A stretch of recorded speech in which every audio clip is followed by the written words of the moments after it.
Good evening, everyone. Thank you for tuning in. We are here again for another episode of the Top Cinco Pod. Tonight, I have got a good friend of mine with the North London derby coming up, Kieran Mabbott, Tottenham fan. How Tottenham. we doing? Hey, come on, boy. Introduce yourself. Come on. Come on. Kieran Mabbott, long-time friend of Amani since about 8 when we was tearing up the streets. Real G. And known Jimmy since I was probably about 18 as well. He's a good friend. Speak to him quite regularly. Probably more than I ever have since he's moved to Canada, to be honest with you. That's mad. Yeah, I know. Imagine speaking to someone more because they've left. Yeah. I know, the heart grew fonder. Right,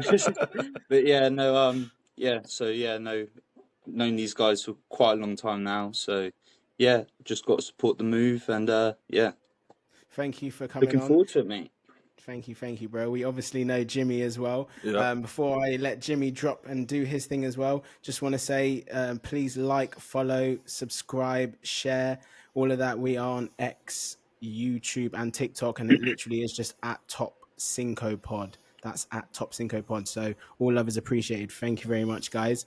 Jimmy, do you want to do your thing, introduce, and then we can get into it? Yeah, hello again, everyone. We, as of today, are now also available on Apple Podcasts. So you can go if you want to just listen to an audio only. It's also available in there. We've been going back and forth over a theme song. There's going to be some cool improvements made in the next couple of weeks. He literally sent them to me today. It was pretty jokes, to be fair. So yeah. We'll Absolutely. But no, good to be back. Back in Canada now. As you can see, a big improvement on the production value. Look at the literally. He's got the mic. He's got the headphones. Yeah. You don't look so hot. You're comfy. You don't look so hot right now. You look quite. No, I was hot, and I was in a deeply air conditioned room as well, and I was still like, this is rough. Mosquitoes just going for my sweet blood. It was it was tough. And even some say it only happened on the first couple of days when we were in there, but like cockroaches would sneak their way into the house. You try mentioning it to any Mexican, they're like, "Don't be a fucking pussy." Whatever. Basically, what you get is you get back, and I'm like, but it's gross. Yeah. There's nothing worse than having to go to your mother-in-law and be like, "You don't mind helping me out with this cockroach, do you?" I know you're 60 years old and frail, but you don't mind helping me out with this. Oh dear. But yeah, welcome again, boys, to this episode number 4 now. We are on, picking up some speed. Obviously, we're still dropping, or the aim is to drop one a week, and this is the one for the week. This is going to be a bit more North London derby based, I would say, just because I'm an Arsenal fan. Kieran's a Tottenham fan, and we're going to have a lot to say. So it should be an interesting one. I hope you enjoy. But we're going to start off with the Ballon d'Or. The list we all know has been dropped, and the nominees, should I say. There's some interesting names on there. So let's go to the new guy on the pod, Kieran, and you can tell us who you think. Let's not go with winner, because that obviously is going to be like, I don't know if it's going to be easy, but let's go with top 3. Let's go with top 3 just to make it interesting. Top 3, right? So basically, I'll start from number 1 because for me, I think this guy is on his, well, not even on his day. Every game he plays, he turns up. He's a winner. He wins things constantly. Record without him in the team says it all as well. My number 1 choice is going to be Rodri. Yeah. As soon as you dropped about the results in the team, I was like, okay, I know who he's choosing. I mean, that's interesting. I think, for the games that he missed last year, the 2 big games, I think it was Aston Villa and Arsenal that he missed against. City only had 2 shots against Villa the whole game. A Man City team only had 2 shots when they plummeted the goal with 28 shots a game. The attacking talent that they have is for them to only have 2. That's only 2 shots. That says a lot about the opposition. Yeah. Now I think the Arsenal game, you can correct me, I think it was near enough the same. Probably about 5-6 shots. You know what I mean? So it just goes to show what an important clog he is in the team. Just keeps it ticking. And, in the Euros as well. He was massive. I think as England fans, when we saw him go off at half time, I think everybody had wrapping their hands up like, this is it now. But unfortunately, Gareth Southgate was the manager. You know what I mean? Gareth Southgate was the manager. So, you know what I mean? I think we can all be forgiven for thinking that. So, so he's number one. So number one, Rodri. Okay, love that. I think for the impact he had at Real Madrid last season, goals, assists, you'd have to put Jude in there. So I'd probably rank him number 2. I think that's fair. Like I say, the only criticism... What a breakout season. I know. Crazy. The only criticism that I would have of Jude is the 2 finals he played in, non-existent. Missing. But he's young. There was another guy that I know that was a great footballer, but he used to be missing in finals as well, and that was Thierry Henry. Well, there we go. There you go. Let's hope that Jude's not going to be like that. I mean, there's 2 finals, and he's very, very young, so we'll see. But yeah. And I think the third choice, I will struggle with this one, because I think you have to give a shout out to Phil Foden. You have to.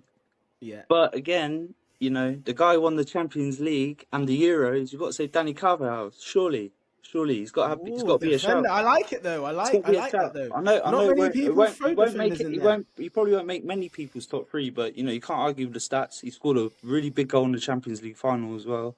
So I think when you weigh it up, I mean, he really should be included. And he actually is. Let's be real. He is a solid defender as well for Real Madrid. He's been doing it for years, and you know, that's not just for Real Madrid. He's been doing it for Spain. He is a consistent performer. Mm-hmm. Yeah, so I think you've got to include that. But like I say, I want to go with Phil because he's English. But I have to be no real. English tax here, bro. Yeah, that's what I mean. That's fine. No English I have tax to be real. Like, you know, I think Foden in Euros was woeful. Like, to put it politely as well. I think everyone wasn't really keen with him on the left. Out of position, but again, Southgate was the manager, so we have to let that one slide a bit. But I think if you come down to it, I think that's got to be in my top 3, to be honest. Okay, cool. Jimmy, we're going to come on to you. Mm-hmm. Yeah, similar answers. I do agree. I think Rodri is the number 1 this year, and to be fair, you know, the bits I saw of him at City, it was definitely impressive. But it was actually the Euros. That was because with the Man City team, obviously they've got so many good players around him, but that wasn't by any means the best Spain team we've seen, in our generation, not even close.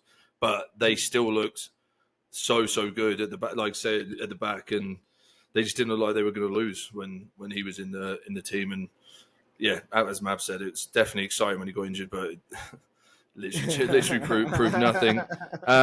Number 2, I would go. I think just because of just the sheer number of goals, he would be in my top 3. I don't think there's a big distinction between second and third, in my opinion, this year. But I would have Haaland personally. I just think, I don't subscribe to this. He's like a League One player who's just good at scoring goals. I think that's absolute horseshit. Like, he scores way too many goals for someone that no one. You know, we've seen players with goal machines come up from the leagues below and then score literally nothing in the Premier League. So it's nonsense. I think any team in the world would happily have him in the team. And then third one would be Jude. Just again, the overall impact of the Euros. Still, that overhead kick he scored at the for Real Madrid, and then the overhead kick he scored at the Euros was nuts. Absolute joke. Pulling that out at the 95th minute is crazy. That moment of a game as well. It's fantastic. Imagine that day. I had to put my daughter to sleep, and I was literally in there on my phone, like so pissed off. Like, literally watching on my phone. She was there, like stirring and whatever, getting ready to go to sleep. And Jude Bellingham scored. Yeah. I fucking dashed out of that room. I ran downstairs. I was like, yeah. Ran into my garden to go and grab Ellis. Like, literally, like, shake her. She weren't even there. So I was literally just shouting by myself, and my neighbours thought I was fucking crazy. But you know, as you both know, even when Tottenham score, England score, I go nuts. So when anyone to share that moment with, it was a little bit. When Saka equalised against Switzerland, I lost my wedding ring in that moment. I was at the pub. I was at the pub, and I like kind of I was kind of conceding it that we were going to lose, and I do this thing. I've got like this is like a replacement one, and you haven't found it. Oh, no, you haven't gone. found it? No, it was gone. It was gone. Like I mean, lost at the pub, gone forever. Oh, yeah. And I was doing that, like looking down, and then I just happened to look back up at the screen as Saka like cut in, hits it, and then I already stood up, went in, just bang, flew off my finger, flew off, and like I even stopped. I was like, "Hey, everyone, can like you help me find?" And it was just good. No one, single person found it. Wow, Yeah. the ring is Oh my god! on. Yeah, Would you like on your hands and knees, Look like what crawling Bakayo around the did. pub? Look what football does to man as well. Yeah. And it was also because he's one of Ian's favorite players, and I was like, Saka's fucking shit, kid. All right, like I've been cussing him out. I was like, Saka's fucking shit. This was on the way to the pub. This is the first like game I'd taken him to down the pub. Yeah, and I was like, get better fucking heroes. This guy's going to disappoint you, trust me. And then that, like within an hour later, he scored the equalising goal, and I've lost my wedding ring. And it was pretty. I bet pretty that humbling. didn't go down well either. the devil was at work for that statement. It did not. It did not go down well. No. We don't go into that conversation. That's No. That's a separate show. Replacement. That's a separate show. Yeah. In terms of my nominations, not nominations, what am I about? In terms of who I think top three, I think I'm pretty much on the same wavelength as you guys, just for the pure fact of what he's achieved over the last year. Well, not even season, because I think Ballon d'Or, they do it like it's calendar year, isn't it? Calendar year, yeah. And he's been sensational. So Rodri needs some appreciation. It's not all about goals. A lot of the time you do see it as that. Assists as well, all of that kind of stuff. He has chipped in with both, not at the numbers that you would want or expect for those flary players to be nominated and win the award, but he's done very, very fucking well. And we need some appreciation for people in that position as well, because it's a position that people just overlook. People just want to see the guys that are scoring goals, doing the flair stuff and all of that kind of stuff. So Rodri 100%. is my guy. Rodri's my guy, number one. Number two has to be Jude Bellingham. We've spoken. I think everything that you two have said pretty much mirrors. I don't need to copy that. And he's shown on the pitch what he can do. What a great first season to have as a guy that has gone from Borussia Dortmund to Real Madrid. Real Madrid is a very, very tough club to go and succeed and be that guy and to make sure that you're the one that is gonna perform week. They want their players to perform week, and you can't really have an off day really with Real Madrid. You need to perform week in, week out. They might let you off the odd one or two, but they're coming down on you if you're consistently shit. So they kick your car in like they do with Benzema. We've seen clips. It's absolutely mental. Yeah. So what he's done at Real Madrid in his first season, the goals, assists, everything like that, Jude fucking Bellingham, and even for England as well, that was scenes, absolute scenes, mental. I would have lost my fucking head if I was him as well. What a moment that was. What I will say is something I find really cringy with him. I don't know if you saw this when he, like his first call-ups. I don't know if he's still doing it. But his first call-ups for England, and he was saying like "vamos," like after like England scored and stuff. You could see him being like "vamos" in English. Oh, really? And then he's just in the zone with. No. You can't do that when you're playing for England. That's crazy. Come on, you can't do it. Right, that's and then he got interviewed about it. He's like, yes, because like I speak Spanish with the boys. I don't even realize. Yeah, I'm like, you can't be doing that. You can't be mixed here. No, you're right. You can't be doing that. You're playing with fucking England, and you're trying to be out here screaming back. Honestly, I did do it on the way back when we got from the airport. It was like midnight. Got in the taxi. It was an Asian, like Indian guy. And I guess I've been seeing brown skinned people for like weeks and just been saying gracias or something like that. And then he said, so how was your trip? And I was like, I just said, and he was like, that's good. And I said, yeah, no. I was like, gracias. And I went, sorry. And so I did it. And I nearly opened the car door on the highway and just jumped out. That's how embarrassed I felt. I nearly ended it all. I couldn't handle it. So the Jude trying to play like, it's like I speak Spanish. Like, like 3 words. Like, okay. Yeah. No, Slow down. He's done an interview. To be fair, he has done it. I've seen an interview as well, but I hear what you're saying. You can't do that. It's too cringe. It's too cringe. No Ballon d'Or winner can be that cringe. on this third one, yeah, I'm gonna switch it because I'm looking between two guys, and I'm only saying I don't know who to choose between these two guys. Like, I think he had a great season just because Girona had a great season. They were fucking crazy, surprised the whole of La Liga. I think that goes under the radar as well. But he hit a number of goals for Girona, and that's for Artem Dobrik. I don't even know if I've said his surname correctly, but he was a bagsman. I'm gonna third, chuck him. You can't even say his name. I'm gonna put him third. Yes. I watched the La Liga documentary on Netflix, and he was up there with the big hitters. La Liga, I know we all say is probably not the. It's not obviously it's not the best. Premier League's the best, isn't it, boy? But he was up there with some big names in that, and yeah, I'm here to be different. Yeah, he was stat padding last season, so we'll give him a shout out, and that's Artem. Come on. Love it. I know. Jimmy's a bit like oh. No, I see what you're doing. You're putting a Ukrainian player in your list. I get what you're doing, mate.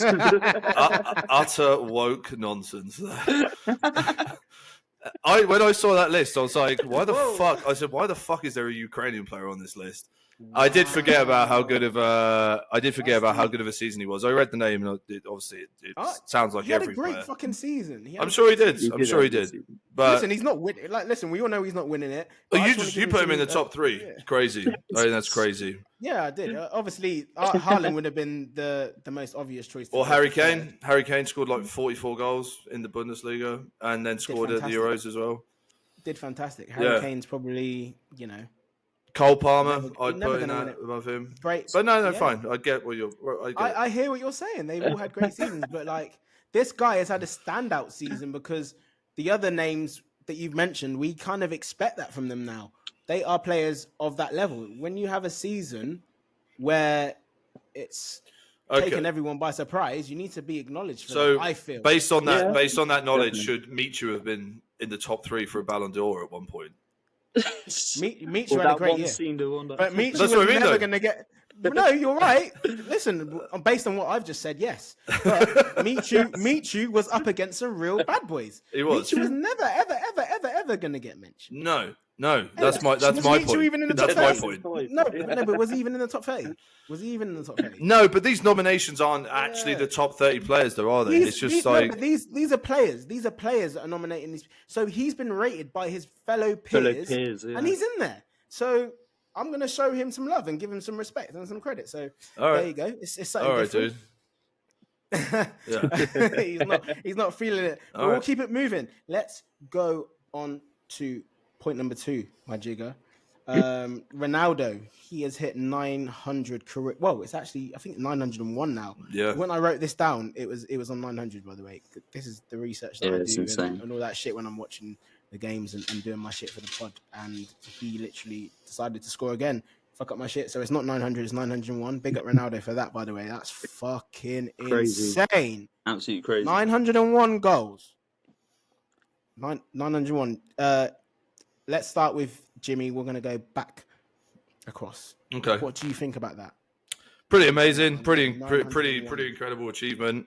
I think I saw like a clip going around with him that he made the point that it's 900 official goals as well, which is like, people in the past like talk about friendlies. Yeah, talk about friendlies. That's definitely a dig at Pele. 100%, and fair enough. Did he actually say that then? Yeah, he did. But it's a true point. It's a true point. I don't believe you're just saying. It's like it's almost like the Wilt Chamberlain 100-point game where there's like no footage of it. There's like no footage of it anywhere, and there's footage of him doing it. Paper. Yeah. There's like footage of him getting ice cream and shit like that. But I'm like, where the fuck is this famous game? Why do we have everything else? So, so I think Ronaldo is I think almost everyone would say put him as one of the top 2 players of all time.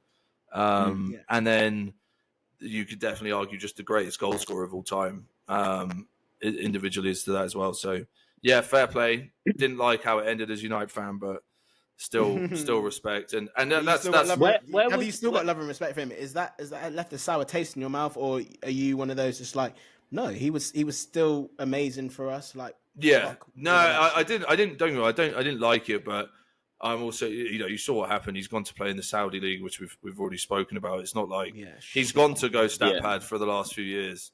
Yeah, That's fine. No other club was interested in him. It looked like at that point, no serious club at least. yeah. Yeah, it didn't work out, but yeah, absolutely. I just remember the good times. Don't remember how it ended. Calm. It's probably Was Maps, what are you saying? was you at that point when he was at United that you wanted him gone? Like when Ten Hag did? at the end, because Yeah, it was he was. we didn't play well at all. We had so Yeah. many areas we weren't. He could have gone to City, and I'm sure they'd absolutely dicked it with him. Yeah, Do you They- think they're they'd actually designed- win him, by the way? I don't know. I think it would be good I think for that's a bit them. of agent For push, them, wasn't it, that one? yeah, it's an agent push, but also it'd be like what a fucking Yeah. dig it would be to United if you go and sign, Yeah. pretty much the greatest player to ever play for them. It would have been a good marketing ploy. There'd have been another welcome to Manchester fucking sign up put up within 5 minutes, Yeah. like they did Carlos with Tevez. Tevez. Exactly. Yeah. So when he left, I thought he needed to go because we weren't playing well. I mean, I've not been overly impressed with what we've done since in terms of finding a replacement and stuff like that. But that's a separate argument. I think he did need to go. He was bad. It was a player just sulking like that, especially someone like him just complaining. We have so many issues. It's like we don't need someone highlighting it on a daily basis. Yeah.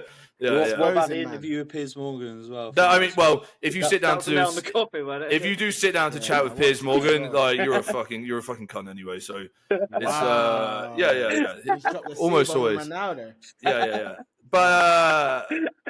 But still remember the good times. The good times. Yeah, still roll with the good times. Still roll with the good times. Maz, what you said about the 900 goals, mate? Is this guy elite or what? It's crazy Fuck because me. when it came out, I was on my Twitter feed going through it, and it said that half of those goals were scored at Real Madrid, like 450 goals. And then I thought, surely not. So I went and clicked on it. He scored more goals than he played for Real Madrid. Like, Yeah. can you? Is that actually literally stats? Is that stomach actually that? facts? Yeah, it's Wow, fact. how did I It's not fact. even check that? That's poor Yeah. from me. Wow. Yeah, so really, if you're Hey. scoring, because do you remember how tough that league was with Barcelona? Barcelona, that's and then you had crazy. Atletico come through at the end as well Yeah. to be scoring those And his tough little, goals. and his rivals there as well. Come on, the other bad boy that we all know about. Yeah, Like them two were just head to head. head to head. Yeah, that's what I'm Season after saying. So season. realistically, and to be fair, I remember when he first joined United, like he had the number 7 shirt, and everyone was like, "How Yeah, you what's gonna he give, how you gonna doing? give David Yeah. Beckham shirt? How you gonna give David Beckham shirt?" to I a remember it. You 17-year-old? know, How they you were gonna do going that? mad. English Who press does were this guy hammering think him. he is? But to be honest with you, like after a few games, when you saw how flary he was and everything like that, everyone's like, "Yeah, he's good, but is he worthy of that?" Man, Yeah. he literally stamped his. I even remember when man was saying, "Why has he got Ronaldo on his top? Why has he got Ronaldo on his Yeah, top? yeah. Why is he Same trying to as that. copy the other guy? Why is he trying to copy Brazilian Ronaldo?" You It's like, just got to bro, it's praise his the name, guy. just chill, innit? Yeah, you got to praise the guy because he started off as a flair winger, and he was Yeah. scoring goals as a flair winger. And as he got Trust older, me. he just moulded his game into becoming a footwork. central piece. And you know, when you It when was you that. got when you had at Real Madrid, you got Bale on one wing, Ronaldo on the other, Benzema. I mean, that is just goals. Didn't everyone you know? play with him on FIFA back then as well? Yeah. It was just Oh, like, mate, it was it's a an cheap absolute team, bro. joke. Yeah, it was like, come on. I think most people took Yeah, it's Benzema just- out and just put Ronaldo down the middle. Down the middle. 100%. Yes, that's exactly what it is. The high through ball over the top. But that's what I mean. Yeah. But yeah, you got to pay tribute. Real I bad mean, boy. like you say with the Saudi league stat pad in. But to be honest with you, if you're getting paid $1 million a week, you know what I mean. Do your Why team. not? Don't do it. But he's 38 and he's still playing. We That's saw it. we I all think saw we- the pictures of Rooney over the weekend. Great free kick, by the way. 38 years old, and you look at the two, Oh. 1 year difference or something like that. Yeah. Are they He both the was same age or huge. 1 year difference? And it's Yeah, Ronaldo's 1 year older, I think. Yeah. Yeah, he's 1 year older, and Wayne Rooney is Wow. literally the size of fucking. Wayne Rooney didn't want to go stat pad and make. But doesn't fucking Big milli- show. but Wayne Rooney looks exactly like I expected Wayne Rooney to look after 5 years out Retirement. of football. Yeah. He was never going to be one of those guys who's going to be lean and stay. He wasn't. But also he drank. He wasn't a player though, was he? Yeah, exactly. Yeah, he drank and ate as a player. So I was like, "There's no way he's going to go. I'm going to start eating salads when I stop doing all this shit." I'm just going to eat salads with all this money. You know what? Yeah, with all that bread that he made as well from young, so he was going to be chilling. And his son's going to be a baller, by the way. But we'll get on to him. That'll probably in time to come. We don't need to talk about him right now, but he looks like he's going to be techie, and he's left-footed as well. Hi Rooney, I scored 4 goals against Liverpool, but we lost 5-4. Yeah, that's fucking jokes, by the way. That was funny. But like I say, when it comes to the Saudi league as well, like, and then he went and played in the Euros. I think that just showed what level he's actually at now. Because I think we all wanted Ronaldo to at least get 1 goal in the Euros. Oh yeah, definitely. Right? You know what I mean? It was tough, man. And then when he was crying as well, and he fucked up, it was just like, oh man. It is funny. We don't want him to go outside like that, man. But that's the side of the thing. When he's crying, everyone fucking hates him even more. It's like it's all about you, but it's, you know. I just find it so to have all that success. And like you'll still start crying in front of like 1 billion people watching. Yeah. Like that. You'll just start crying and like that's insane. And you're still that upset about one game.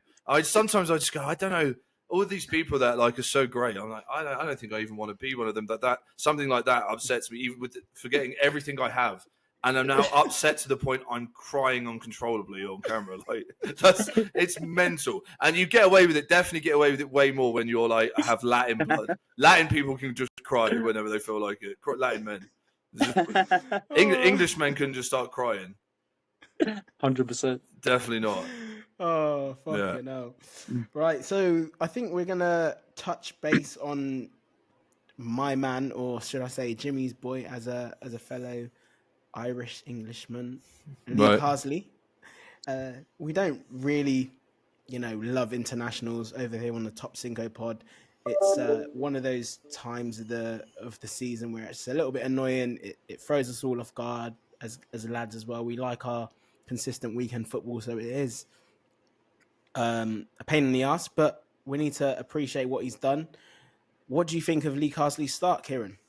Well, I mean, I don't know if you guys watched the under-21s when they won their Euros. Was it the World Cup? I remember. Yeah, but the Euros, it was the Euros. I mean, the football and the players that he was bringing through, like Cole Palmer and players like that. Well, he had Gordon and Madueke on the wings. Gordon, Madueke, exactly. Madueke. They were tearing it then.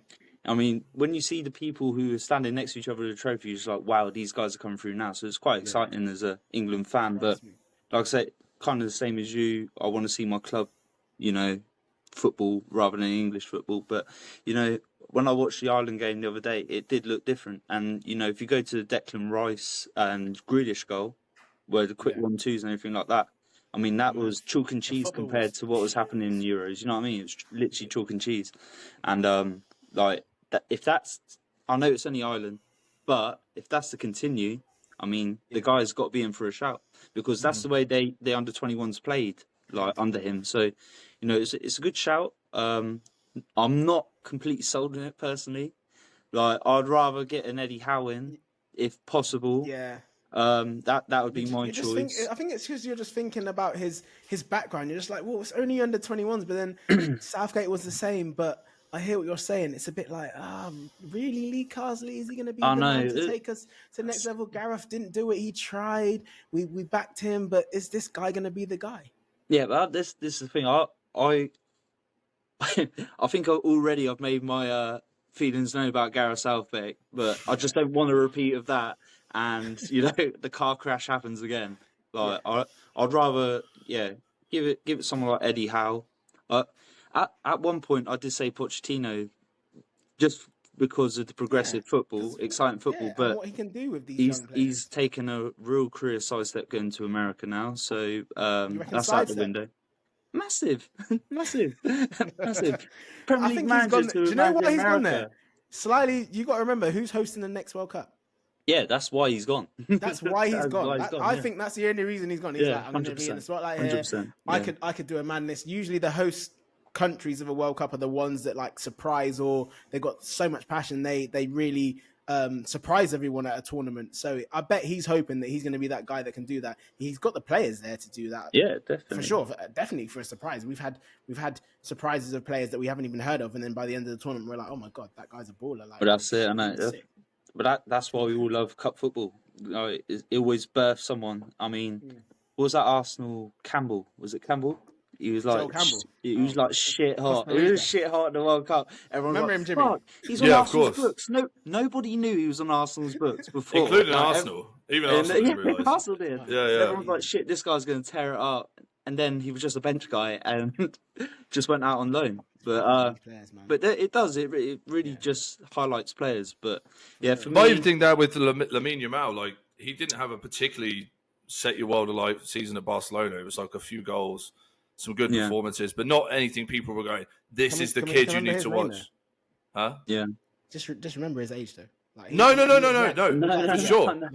Absolutely. No, I didn't have anything. I wasn't going into the Euros being I know that one. Yeah. It was just I didn't expect them to rely on him the way they did. No, not so. It was just I wasn't even expecting him to play that much. But that's what I mean with now all of a sudden he's a massive star and he's starting every game for Barcelona. Like he's in that front three. So yeah, absolutely. How many big moves do you see from a player has a good competition or it's interesting with the coach thing though. I do agree. No one ever says when there's go on. Me. Yeah. Sorry. No. Yeah. That's what I was going to... I thought you were good. That's why I was like, let's hook back round. I thought that's where you were like... I was going back to Poch. But sorry. It's fine. It's fine. I think it was a good, as you say. Yeah, it was good. Great seeing England play like that.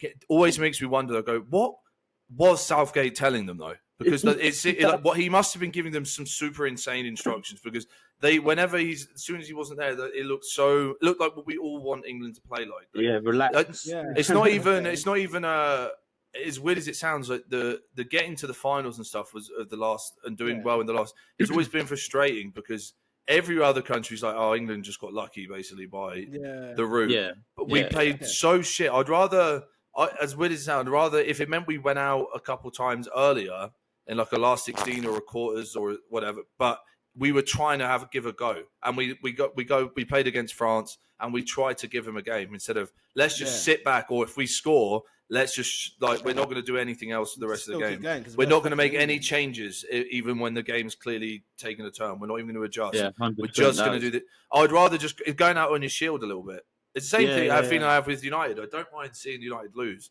but when we play so fucking shit and then lose, it's like there was nothing for me in that. This is entertainment at the end of the day. It's an entertainment, and when I'm like, that was fucking awful. Why should I invest any time or money into this again? Obviously, you just do. But that's how it feels in the moment. So, it's even like that because when it comes to that sort of thing with England, like it was 1-0 until Cole Palmer scored in the 75th minute, or I can't remember.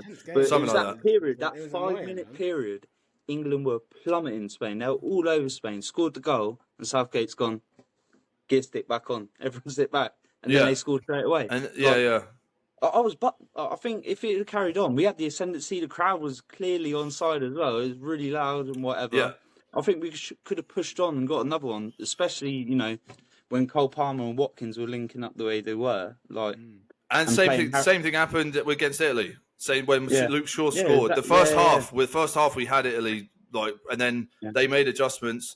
Change their formation. I think that game was worse. They were 100% there for the taking. More than Spain, if I'm being completely honest. No, I'd agree as well. Southgate should have walked after that final, but I say, I don't want to be too negative and keep talking about that guy. You're saying, so far, Mabs is saying, okay, Carsley, what you've seen so far, so good, of course, and it looks exciting. And Jimmy, your final analysis on Carsley? Yeah, no, I think what are the 2 games that you saw? Sorry. Super positive start. I know some attention has been brought to the fact that he didn't sing the national anthem. Honestly, who gives a fucking shit? At all? Who cares? Who cares? And like I said, we've had foreign managers before. I never saw Capello singing "God Save the Queen." Not once. Not once. Yeah, he might have tried, but like, Might try. yeah, he'd probably say he's Italian. They're probably like God shagged the Queen or something like that. Like, you know what they're like. You know what they're like. But yeah. So who gives a shit? At the end of the day, it's just results. We just want to see England play well and give it a go at tournaments. Not feel like we're just every single game is. Because I'm also telling you, if those draws play out differently in the last few tournaments, and we play a really good team at any point in that tour, we go out at that stage. Like we got lucky the time we played Germany. That was like one of the poorest Germany teams for a while, where like a lot of their young players hadn't come through yet, and the old guard was sort of still there. So we got lucky in that game, and that was it. That was the only tough team we played that we won in all of Southgate's time, in my opinion. It's true. He has had some easy routes, and then obviously you get to the final, and then we just choke. But hopefully it's going to change like real soon, because otherwise, like Spain, I think the way they're coming in and what they've done over the last, even they won the Olympics for God's sake in the summer. So they're gonna be here, and they're gonna be making noise. Even all their women's teams are like winning everything as well. Women's are winning as well. Spain are just dominating the game. Maybe that time's coming again where they're just gonna come and smoke everyone. So it could be peak for everyone. So we need to try and capitalize on what we've got and the quality that we've got in our team right now. If I'm being completely honest. Agreed. Let's make a move on to the North London derby. What we all want to talk about. Being Tottenham, myself being Arsenal, it's gonna be a great game. It's gonna be even juicier now that we've got. Well, for you, it's gonna be juicier. For the neutrals, now that Odegaard's probably he's out. Is it confirmed? Big blow. Oh, come on! I think he was the way he was. If he's playing, the amount of times played you a see blinder. Arteta cry about injuries and then they start, like, it's unreal the amount of times that happens. Listen, the guy was not until that was team sheet's out. bad. I'm believing The guy that. was hobbling bad, so I don't expect him to be there at all. Moreno is not going to be there. He's definitely out. Rice is obviously suspended. So in that midfield area, we'll just get straight into it. I feel like the midfield is where it's going to be lost or won between the two teams. What do you reckon? For me personally, I mean, you're going on about you guys want to challenge for league, win the league, and everything like that. This is why your squad is so valuable now. Like, of course, you don't win a league title other than Leicester with a starting 11. Like, you don't. That's very rare that it happens. That was a fluke season, but you got the strength of depth. You got. I mean, I know you got a few injuries in there, but you still got Jorginho. Again, a Euros winner. Havertz can drop in. Partey. You know what I mean? So realistically, you're not. And then taking Havertz out from the top, you put Jesus there. You know what I mean? It's not that much of a. It's a blow, but I think the reaction from you guys is a little bit too much. Like, kind of like pushing it toward. Oh, Tottenham definitely going to win. Like, I personally, as a Spurs fan, don't see that. I'm just trying to see it from what I've seen so far this season.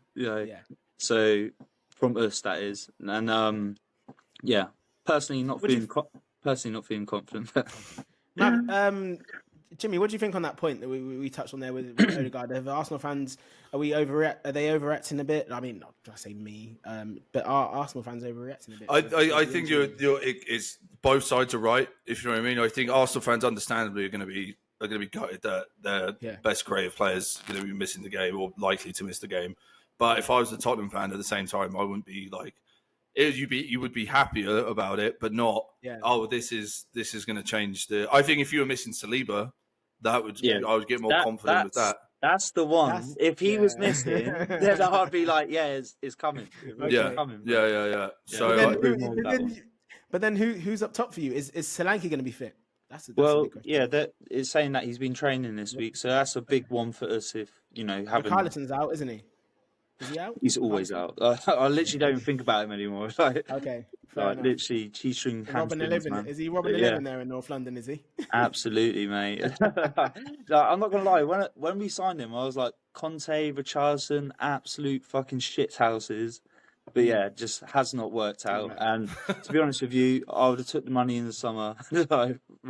Half his transfer price, 30 million. Just give it, whatever, please, just give me it. But you know, I like his shithousery, but he's just never fit. So yeah, big Dom up front. I know you're not a fan, Jimmy, from previous podcasts. You think it would be a flop, but you know, I'm remaining positive on that one. The one start he made for us, he got, you know, you worry about your strikers when they're not getting the chances, and he was getting the chances. He was getting them. You know what I mean? Exactly what I saw. That Leicester game you're talking about, Yeah. So he was getting the chances, you know, Davey or whatever, you know, we'd like him to have got one, but he was getting the chances, and then, you know, but yeah, I think that'd be a big plus point for us if we haven't. But yeah, we'll see. Like when you were saying about the midfield battle as well, Tottenham, Arsenal. Personally, you know, everyone goes on about, you know, Ange this, Ange that, like, oh, football's exciting and everything like that, but the amount of times, if you guys have watched the games, our whole midfield are on the edge of the box, and there's a fucking massive gap in between the defence and midfield. Just takes one clearance, and then it's like two centre backs.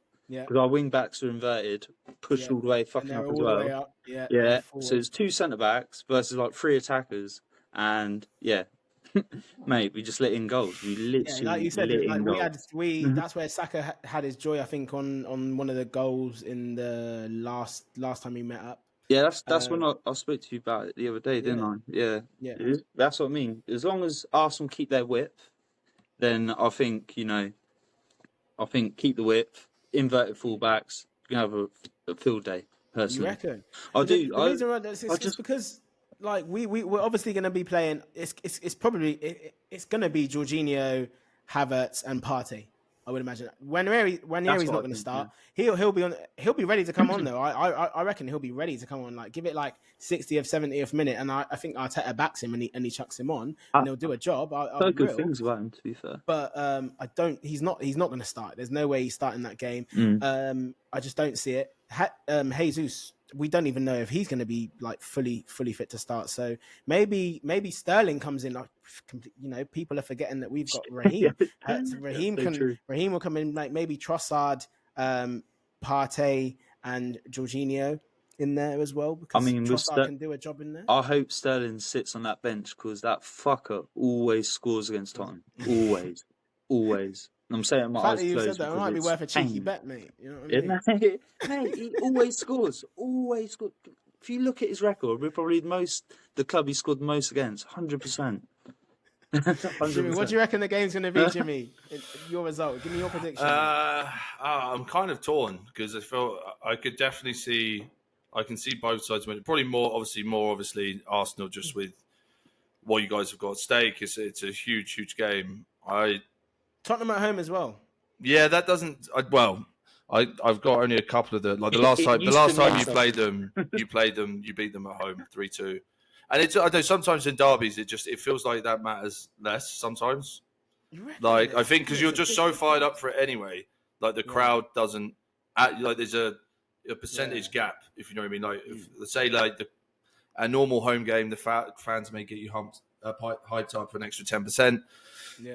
But when you know it's a derby, maybe that it just doesn't have, and also, you know, away fans on derbies are loud as fuck as well. Like, I just don't know. It feels like it means less in and it's not like a big travel, is it? It's, you know, or anything like that. Some of that's exactly. So I hate to say it, I've had to sit in the fucking when I got you tickets with Mavs when I went to a League Cup game that time, and I had to sit in the Tottenham, and that was painful. But there was a lot of goals in that game, wasn't it? Samir Nasri ran the show that game, boy. that's a distant memory. I don't remember that. All I remember is buying you the tickets. That's it. Yeah, good lad. I even went to that City Tottenham game. Obviously, that was at the new one. So I've been to both of your stadiums. It's crazy.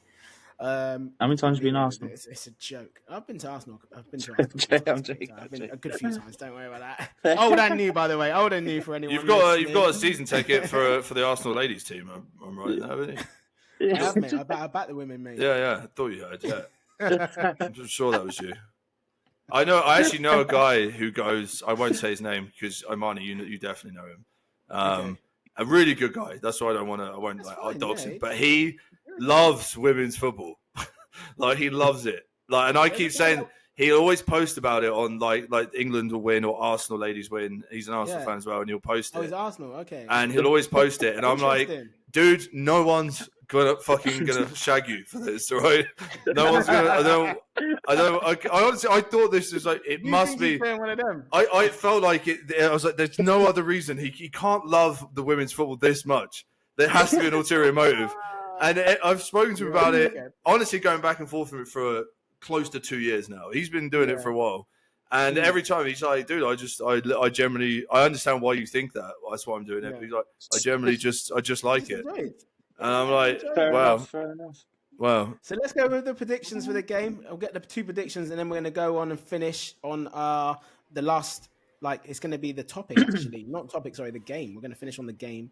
It's a question that we're going to throw out there that Jimmy touched on before. But yeah, go on. We are going to get your predictions first. Let's go, Kieran. Let's go. I don't like doing predictions on Tottenham, but I'm gonna have to go with my heart. I say 2-1 Spurs. But if I'm going with my head, 3-0 Arsenal. No, I'm joking. No, I don't think it'd be as bad as that. But yeah, it might be. But yeah, I'm gonna go 2-1 Spurs. 2-1. Okay. Go on, Jimmy. I'm going to go 1-1. No, 2-2. 2-2. I'm going to draw 2-2. I think it'll be a good scoring draw. Score draw. I'll be real. I think it's actually going to be a score draw. I'm not sure what it's going to be, either a 1-1 or a 2-2.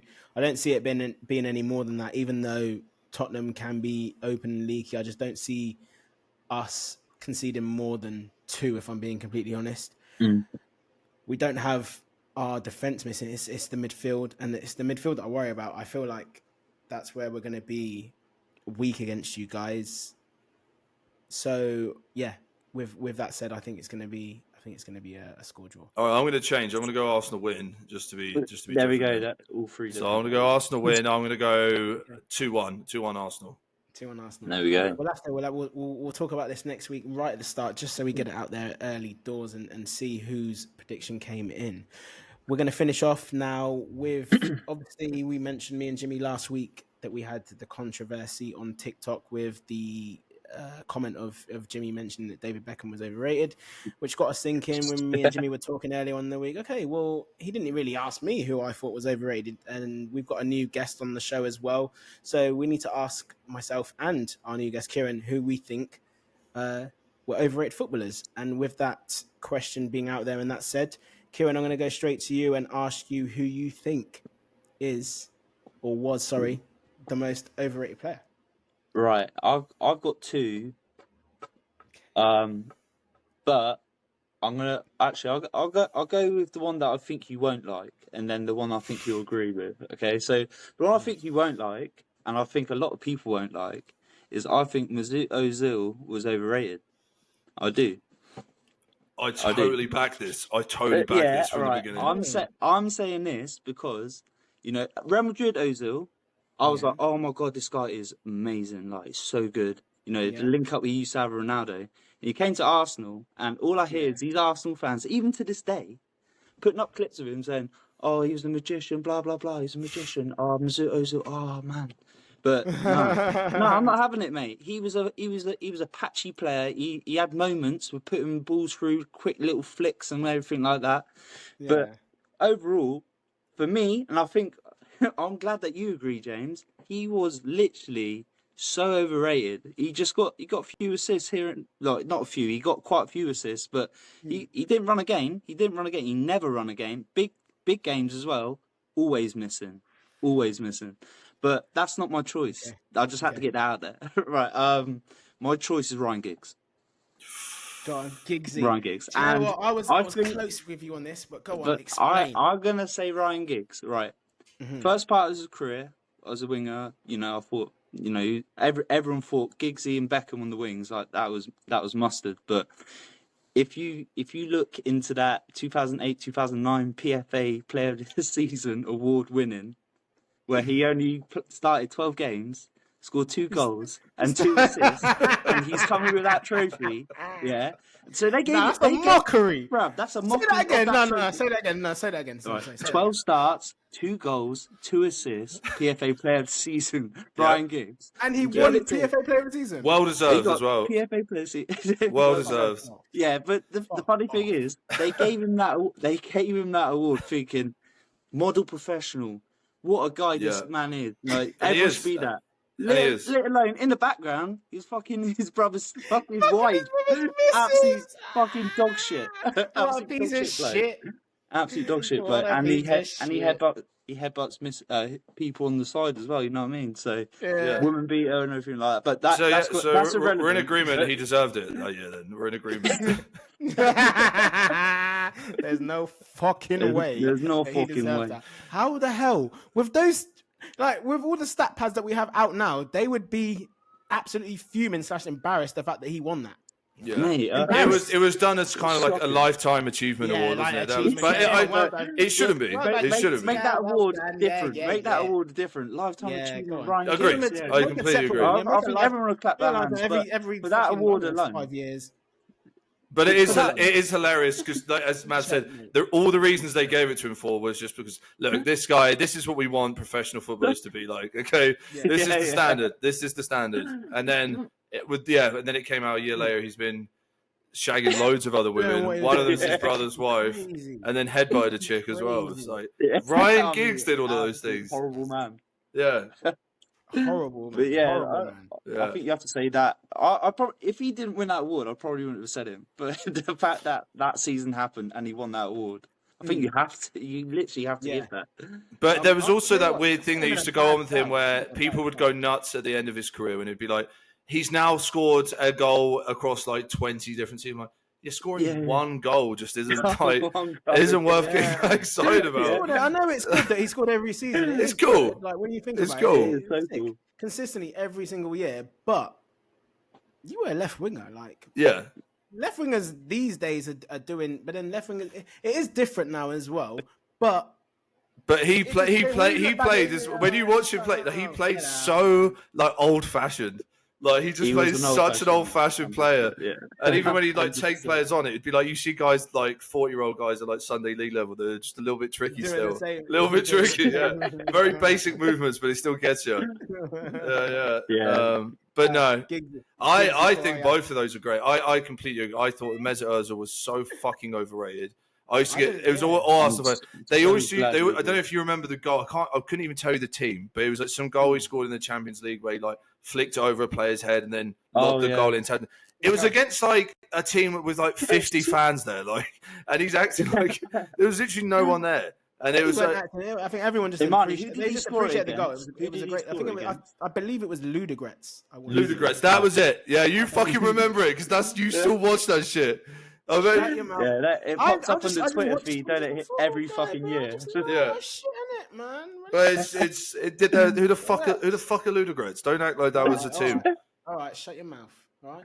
No professional football player should be bragging about the goal they scored against Ludogorets. He didn't brag. It doesn't matter what goal. The media did, and all the fans, they loved it. I'm sure he's put it up on his own social media. Haven't seen anyone else do it the way he did it. They loved the way Mesut did it. Also, he's super roided up now. I don't know if you've seen him now. He's super juiced up. If you hear this, I'm sorry. I don't. Nah, it's fine. Just don't. He can only see you if you get on this side of him. So just always Speaking stay. of Wham footballers, have you seen Fernando Torres? Yeah, he's Wham as well. Yeah, Whamzilla. Yeah. Two of them. It's so funny now. Yeah, he just looks like both so meaty in their football careers, and now it's fucking Wham. Yeah, trust me, crazy. Literally John Cena. Yeah.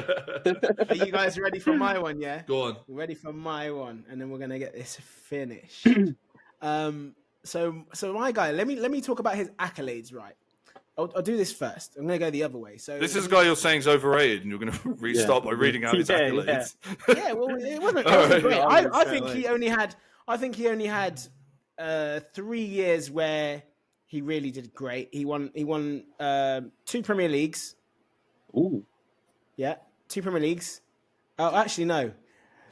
I don't know how he did it with the other team. 2 Premier Leagues. He got 2 FA Cups, a Community Shield, and and then that was pretty much it. And he was in the PFA Team of the Year 3 times. He was. This is where you might be like, okay, he was in the FIFA All-Star Team 2002, which is not bad. That's the first World Cup I remember watching, and I don't really. Okay, he had a good tournament, but I think the way he spoke about and the players that were in the same position as him were so much better, like so much better in terms of the caliber, in terms of how many years, how consistent they were with it, the amount of trophies they won. And my overrated player is Sol Campbell. Ooh, I love that. I love that. Sol Campbell. All right. Sol freaking Campbell. 255 games for Spurs, 135 for Arsenal. Then listen to this. This is what a lot of people I think forget as well. After Arsenal, what did he really do? Because there's players that stay with the same team and they consistently did it until they retired, or they left a big club and they went to another club and maybe won a little bit and done a little bit of success. I mean, he won an FA Cup at Portsmouth, but he went from Arsenal to Portsmouth to Notts County, where he made 1 appearance, back to Arsenal, then went to Newcastle. So how long did he really boss it? 1, and 2, was he overrated? Because when I think about centre-backs and the calibre of centre-backs that were in and around that era, I'm thinking Puyol, I'm thinking Thuram, I'm thinking Rio Ferdinand, I'm thinking, hate to say it, John Terry, I'm thinking Sergio Ramos. Like, those are just a few names that I've just chucked out, right? Did any of those names that I mentioned have a better career than Sol Campbell? I think so. Yeah, all of them did, yeah, arguably. Even though I hate Judas, I hate him, passionately hate him. Yeah. But jelly and ice cream when he dies, Tottenham saying. But yeah. But anyways, past that, like, I actually think, well, as a Spurs fan, he was shit hot for us, and he was part of the Invincibles team for you guys. But why am I sticking up for him? Fuck Sol Campbell. Like, literally, fuck Sol Campbell. You made great points. I don't know how many years was he good for you though, because I didn't really watch. Maybe I'm bad because I didn't watch those years. But I just think about the years that I saw him, and I just think it was only 3-4 years. I know what you're saying, but we had him like going through. So I watched football from '97 onwards, and he left us. I think it was 2001, so 4 seasons, and I used to love him. I literally used to love him, and then he done what he done. And like I say, jelly and ice cream when he dies. But personally, your shout's controversial. You know, that's what football's about. So, I think it's my opinion. I always find it hard to say that footballers are overrated, because I just think it's people forget that they're professionals. Like, you have to get to a certain level to be a fucking professional. You have to be.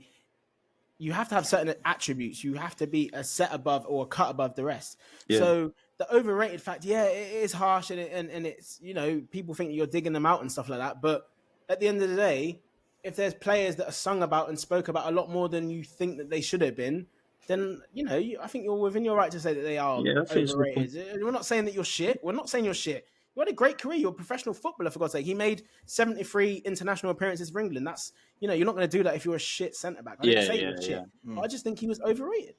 And that's all it is. Like, you asked me the question. I had to answer. It was fucking tough, though. It was tough. I'll be real. But, I had to do it. And then Jimmy did his. David Beckham that's still, I think, controversial now. That's probably still getting views, and people. Dude, it's funny. My wife followed the podcast on TikTok today, and she clicked on that clip, and then she was like, "It's got like 75 comments now," and she just went through, and everyone that's calling me a twat, she just liked it. That's so funny. She just liked every comment. She was like, "Oh, no, there are people that are agreeing with you," and she just scrolled past them. Oh, this guy's a fucking idiot. She's showing all these people support. Yeah, it's funny though. Very good chat. But yeah, guys, we're gonna wrap things up. Thank you so much for coming on, Mabs. Really appreciate it. It's not always everyone's cup of tea to jump on something like this and back the cause and back what your boy's doing. But I really do appreciate it, Jimmy. You've obviously been backing from early, so again, appreciation again for jumping on. It's been a very good episode, or at least I think it has been. I hope everyone has enjoyed. Don't forget to like, follow, and subscribe. We are literally on X, TikTok, and YouTube, and it literally is at Top Cinco. Jimmy, if you want to do your thing as well with your and let people know what your thing is, and then we can close off and say goodbye until next week. Yeah, sweet. Follow me at Manzano Media on Instagram, Jimmy Manzano on TikTok. Following's grown a lot since the start of the pod. Not really related to the pod, to be fair. More my own incredible content that I'm dropping. Working on some cool stuff as we speak. Now that I'm back in Canada, so follow me now, and you'll get to see all the really cool stuff that I'm doing. But yeah, and then obviously follow the pod on all platforms too. Come on, Mabs, you got anything to say before we cut, bro? Yeah, no, thanks for having me, guys. It's been good, and yeah, come on, you Spurs. Fuck off. Thank you very much, man. Safe for joining, man. Oi, obviously you can cut this now because you're gonna edit it. But oh my god,